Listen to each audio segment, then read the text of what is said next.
All right, welcome here to week 5. We are, a third of the way through the semester. Hopefully everyone's getting in the swing of things. I know I am. Back to the routine here.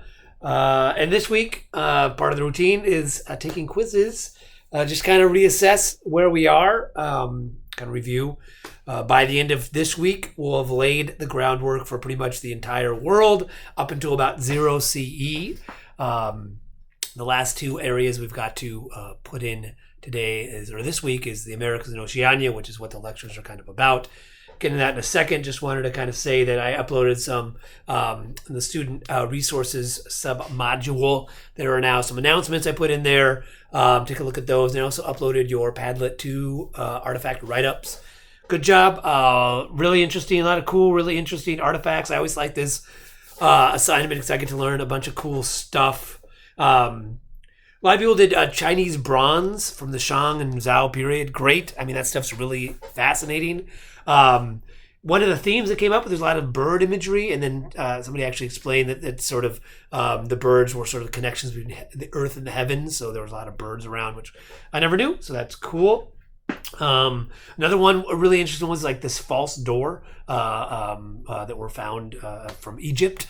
Sort of this, this false door that went to the afterlife. It was very well, really interesting. Looked really cool. Like the nice thing was like the I think the person who it was for, maybe a queen, was like at a table and she had all this food. So I mean that stuff so you can kind of see how the material culture you can get. You can like look at what historians do. Okay, what is this food on this table? How can we verify it? What is this stuff? How did it go about? So, so that's nice. Take a look at those. I've uploaded those as well. So this week, the Americas and Oceania, and they're sort of grouped together because these are sort of the last places that humans migrated to. In the Americas lecture, we talk about kind of the first theory of migration was that people came over land, which made a lot of sense, aligned with all the evidence we have, Clovis peoples and material culture. And then people started finding new evidence and suggest that there's this coastal migration theory that people were coming by land and sea. And new evidence is approaching there that is filling that in. There's also, I gave a link to the White Sands of New Mexico, where we have these old ancient footprints, which is also kind of rewriting what we think about America. So, but probably about 25,000 years ago, whatever, close enough, humans started coming over and settled everywhere. And then the lecture kind of goes into North America, just the regions. We'll get into more specific cultures and peoples and societies later on in the semester, but just kind of try to break up those regions because they're all, regions and environment really shape how humans inhabit them. So we'll look at that in a little more detail later. The Mesoamerica or Middle America, the formation of early states, complex societies, comes out of agriculture, as the lecture talks about the corn. The Three Sisters, should know what those are. The Olmecs, the early cities, Teotihuacan, I gave a video about that. Again, you don't have to watch the whole thing, but that 10 minute from 10 to 14 is a hot air balloon ride over this ancient city that gives you a scale of the size of these early cities in Mesoamerica. And then I talk about the Mayans, ones we know the most about, because they were kind of contemporary with these Olmecs and Teotihuacan people. But they have a system of writing, so we can kind of understand what their worlds. We have their creation myth, the Popol Vuh. We have more information about them archaeologically as well. And we're understanding their cities, their trade networks, names of kings, names of rulers, images that we have there. So the Mayan, again, very complex, kind of very strong understanding of astronomy, calendars, how time worked. They had our own system of math, all these things that we've seen in other complex societies reflected in the Mayan world, which we can extrapolate then these other states probably had too. We know this ball game was very popular all throughout Mesoamerica. So if they're playing sports together, they're probably also trading goods and ideas and all these other things as well. And then South America, we talked about sort of the Amazon, and then some states along the Andes Mountains, which is their big product was potatoes. So anywhere we have great agriculture, we have complex societies and urban centers. Oceania, again, sort of the spread of that with the Austronesians, the first wave of people gave a lot that they spread out of probably Taiwan, Philippines, and then Micronesia, Melanesia, Polynesia, and all the way to Madagascar.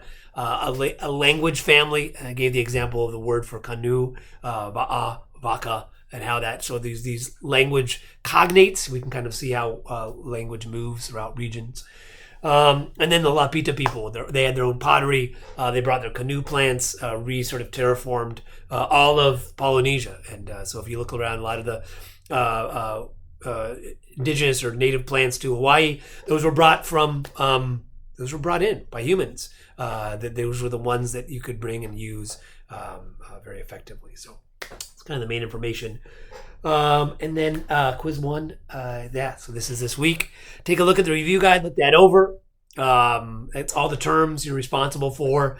Then we have the breakdown. Take a look at that. The first three sections are pretty self-explanatory. Maps, I'll give you some maps. I got to kind of redo it on Lamaku, so I'll let you know. Well, see how I think it's most efficient. This time, I might change it later on as I figure out the quiz tool a little bit better. But there'll be maps. You got to identify places on a map.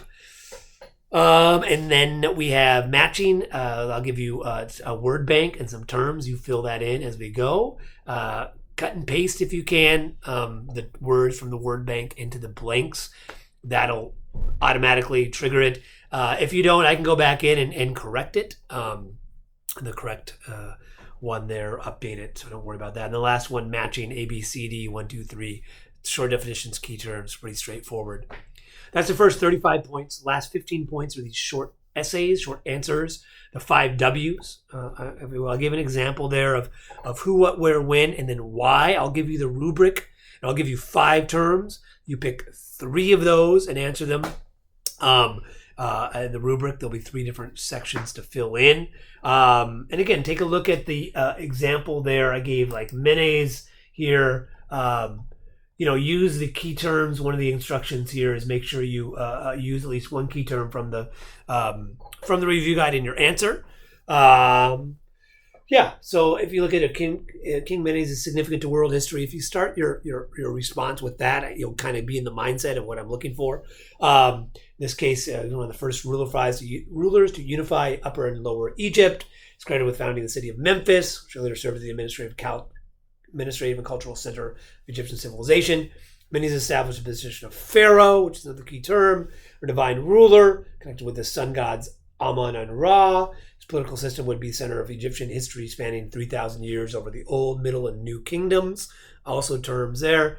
With this unification of Egypt came the building of the pyramids, another key term, a little bit after Menes. Connections with Nubia and Sub-Saharan Africa, also key terms.